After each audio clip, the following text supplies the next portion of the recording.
So what you can also easily do is go ahead and generate out reference list inside of Qwen. So to go ahead and do that, let's say for example, I'm going to say, give me a list of 10 academic references of benefits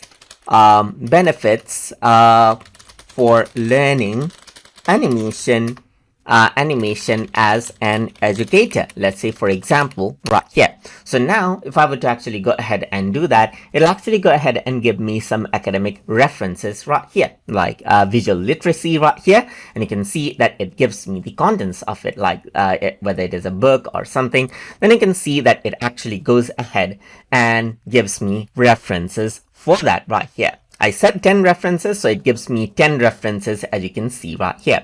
I can also ask it out for links for the books right here, and it'll give me out the links and so forth.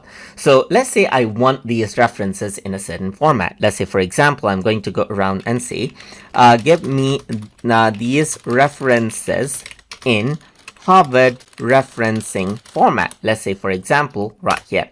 In that case, it'll simply go ahead and repurpose all of it and reformat all of this to actually go ahead and give this to me in Harvard referencing format, just like this.